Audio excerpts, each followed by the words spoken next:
I'm Natalie, a 42-year-old seamstress from a small town in Ohio, where the summers hum with cicadas and everyone knows your business. My life revolves around my boutique, a cozy shop on Main Street where I turn bolts of fabric into dreams, wedding gowns, prom dresses, you name it. But the real heart of my world is my daughter, Zoe, an 18-year-old with a smile that could light up a storm cloud and a determination that's carried her through more than her fair share of shadows. I've been sewing since I was a kid, learning at my grandmother's knee, her hands guiding mine to make every stitch a piece of love. That's what I poured into Zoe's graduation dress, a cascade of ivory chiffon, hand-stitched with delicate silver thread and tiny pearls that caught the light like fireflies. It wasn't just a dress. It was a promise to my girl that she deserved to shine. One morning, with Zoe's graduation just a day away, I walked into the back room of my boutique, where I kept her dress safe on a mannequin. My heart stopped. The dress was in pieces, shredded silk and lace scattered across the floor like a broken dream. My hands trembled as I knelt to pick up a scrap of fabric, the pearls I'd sewn with such care now rolling loose under my fingers. It felt like someone had reached into my chest and torn out a piece of me. I knew who did it before I even saw the evidence. My mother-in-law, Nevaeh, had been in the shop the day before, dropping off a gift of old fabric she claimed I'd want. Her smile had been too tight, her eyes too sharp, like she was waiting for me to trip over something, and Nevaeh's never accepted Zoe. From the moment I married Mark, her son, 7 years ago, she made it clear my daughter wasn't real family. Mark's first wife, who passed when Zoe was a toddler, was Nevaeh's golden child, and I was just the interloper who dared to step into her shoes. Zoe, my daughter from my first marriage, was even less welcome. Mark deserves a proper family, Nevaeh once said, her voice dripping with judgment, as if Zoe and I were some kind of mistake. Over the years, she's found ways to chip away at Zoe's joy, spilling paint on her art portfolio before a school exhibition, forgetting to pass on messages about her art club meetings. Each time, she'd play it off as an accident, and Mark, bless his heart, would smooth it over, saying, "She doesn't mean it, Natalie. She's just set in her ways." But this was no accident. The dress had taken me 7 months to make, every stitch a labor of love during late nights after Zoe went to bed. I'd imagined her walking across that stage, her head high, knowing she was loved. Now it was gone, and the graduation was tomorrow. My chest tightened with anger, but more than that, with fear. Fear that Zoe would feel the sting of Nevaeh's cruelty on what should be her proudest day. I couldn't let that happen. I sat there, surrounded by the wreckage of my work, and made a promise to myself. Nevaeh might have torn apart the dress, but she wasn't going to tear apart my daughter's moment. I grabbed my phone and called Tessa, my best friend and a fellow seamstress who's been my rock through every storm. Her voice crackled through the speaker, steady as always. "Natalie, what's wrong? You sound like you're about to cry." I spilled everything. The ruined dress, Nevaeh's visit, the pieces of silk still clutched in my hand. Tessa's gasp was sharp. "She did what?" "Natalie, that's vandalism. You need to call the police." I shook my head, even though she couldn't see me. "Tessa, you know how it goes. Nevaeh will deny it, and Mark will try to play peacemaker. He'll say it's a misunderstanding, like always." My voice broke, and I hated how helpless it sounded. Mark's a good man, a mechanic who'd give you the shirt off his back, but when it comes to his mother, he's blind. Years of her guilt trips and tears have trained him to see her as a saint, even when she's anything but. "So, what's the plan?" Tessa asked, her tone shifting to that no-nonsense way she has. "Zoe's graduation is tomorrow. You can't let Nevaeh win this one."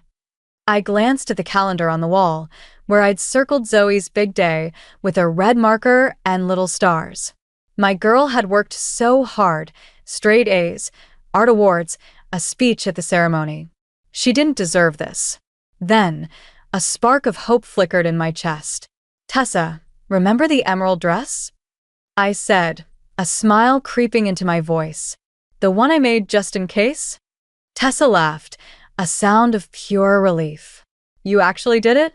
You mad genius." After Nevaeh ruined Zoe's art portfolio last year, I'd started to expect her interference. So, in secret, I'd worked on a backup dress, an emerald green gown that shimmered like a forest under moonlight, with intricate beadwork that danced in the light. I'd sewn it during lunch breaks and late nights, hiding it in a garment bag behind a rack of old prom dresses in the boutique. I walked to the storage closet now, my hands steadying as I unzipped the bag. The dress was even more beautiful than I remembered, bold and vibrant, like Zoe herself. I snapped a photo and sent it to Tessa. "Natalie," she said, her voice soft with awe, "it's stunning. Zoe's going to love it. But what about Nevaeh? She'll be at the graduation, smirking like she's won." "Let her come," I said, my voice firm. "She thinks she's broken us, but she's about to see how wrong she is." Just then, I heard the jingle of the front door. "Mom, I'm back from rehearsal," Zoe called. My heart sank. She wasn't supposed to see this yet. I shoved the garment bag behind a curtain and stepped into the main shop, bracing myself. Zoe walked in, her face glowing from the excitement of her final practice, but it fell the moment she saw the back room. The shredded ivory fabric, the scattered pearls, it was like watching her heart break in slow motion. "Mom," she whispered, her voice trembling, "what happened to my dress?" I crossed the room and pulled her into a hug, feeling her shake against me. "It was Nevaeh," I said softly, hating the way her body stiffened at the name. "But she hasn't won, sweetheart. Not even close." Zoe pulled back, her eyes wet but searching. "The ceremony's tomorrow. What are we going to do?" I reached for the garment bag, my hand steady now. "Nevaeh thinks she knows us," I said, unzipping it slowly. "But she's never understood what we're capable of." When I revealed the emerald dress, Zoe's breath caught. Her sadness melted into wonder as she touched the beads, her fingers tracing the patterns I'd sewn with her in mind. "Mom, you made this? For me?" I nodded, my throat tight. "Because you deserve to shine, no matter what anyone tries to take from you." The morning of the graduation was crisp and clear, the kind of Ohio day where the sky feels endless. I was in Zoe's room, curling her hair, when Mark poked his head in. His eyes widened at the emerald dress hanging on the door. "Natalie, that's not the dress you showed me last week," he said, confusion creasing his brow. I kept my voice steady as I pinned a curl. "You should ask your mother about that. She stopped by the boutique yesterday while we were out." Mark frowned, his hands fidgeting. "She wouldn't, would she?" I met his eyes in the mirror. "The pieces are still in my workroom if you want to see them. 7 months of work, gone in minutes." He looked like he wanted to argue, but Zoe spoke up, her voice quiet but firm. "Dad, it's not the first time. Remember my art portfolio? The one she accidentally spilled paint on? Or when she canceled my art show entry, pretending to be Mom?" Mark's face paled, and I could see the gears turning, but I didn't push. Today wasn't about him, it was about Zoe. We arrived at the school early, the parking lot buzzing with families in their Sunday best. Zoe joined the other speakers, her emerald dress catching the sunlight like a jewel. Heads turned, and I felt a surge of pride. She looked like she belonged on that stage. Then I spotted Nevaeh near the entrance, her lips pursed as she stood next to her husband, George. As we approached, her eyes locked on Zoe's dress, and her face twisted with something between shock and rage. "What is she wearing?" she hissed, grabbing Mark's arm. "That's not the dress you showed me." I smiled, my voice calm but loud enough for the parents nearby to hear. "No, it's not. Someone destroyed that one yesterday, using a key only family has. Good thing I always have a backup." Nevaeh's face flushed red, and George raised an eyebrow, confused. "Someone broken?" he asked. "Not broken," I said, still smiling. "They used a key." "Right, Nevaeh?" Before she could respond, the principal called everyone to their seats. As we walked inside, I heard Nevaeh muttering to Mark, probably spinning some excuse, but I didn't care. Zoe took the stage, the lights hitting her dress and making it glow like a forest at dusk. She stood tall, her notes in hand, and I could feel the crowd lean in, ready for her to speak. I glanced at Nevaeh, sitting stiffly a few rows away, and knew she was bracing for what came next. Zoe was about to show her and everyone else what she was made of. Zoe stepped to the podium, her voice steady as she began her speech. "Life isn't about the people who try to hold you back," she said, her eyes finding mine in the crowd. "It's about how you keep moving forward. Sometimes, the ones who should lift you up are the ones who push you down. But strength isn't just about standing tall, it's about getting back up every single time." The room was silent, hanging on her words.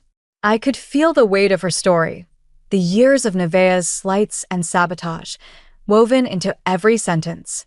The emerald dress sparkled, a silent testament to our resilience. As Zoe spoke, I noticed Mark wiping his eyes. For years, he'd brushed off Nevaeh's behavior, her accidents, her cutting remarks, because facing the truth meant confronting his own guilt for letting it go on. But now, hearing Zoe's words, something in him shifted. When she finished, the crowd erupted in applause, and I saw parents whispering, glancing at Nevaeh, who sat frozen, her face a mask of barely contained fury. Zoe glided back to her seat, every step radiating confidence, and I knew Nevaeh's plan had backfired spectacularly. After the ceremony, we gathered in the parking lot for photos. Nevaeh approached, her smile tight, but before she could speak, I pulled a small leather journal from my purse. "Nevaeh, let's talk about yesterday," I said, my voice calm but firm. I opened the journal and read aloud. March, 2 years ago, Nevaeh spilled paint on Zoe's art portfolio the night before her exhibition.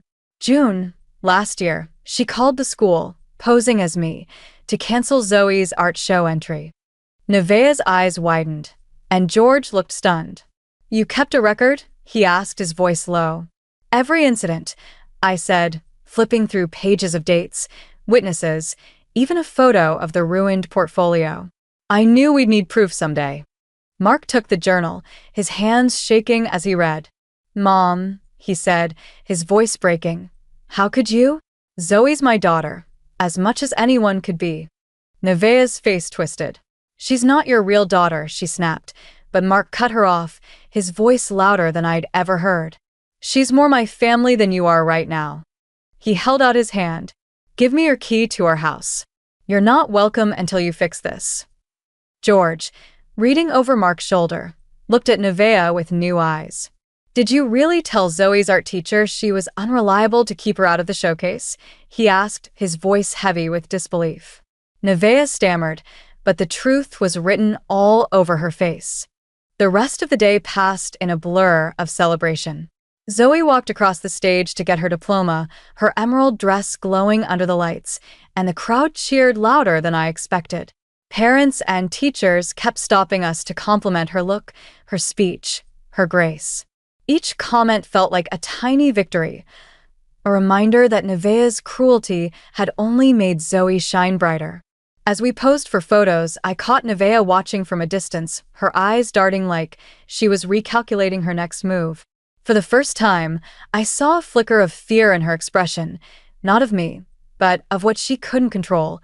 Zoe's strength, our bond, the truth. That evening, we celebrated at Zoe's favorite diner, a little place with checkered floors and the best milkshakes in town. Zoe, still in her dress, laughed over a plate of fries, her face free of the weight Nevaeh had tried to pile on her for years. Mark reached for my hand across the table, his eyes soft. "I'm sorry, Natalie," he said quietly. "I should have seen what she was doing a long time ago." Zoe leaned over and hugged him. "You see it now, Dad. That's enough."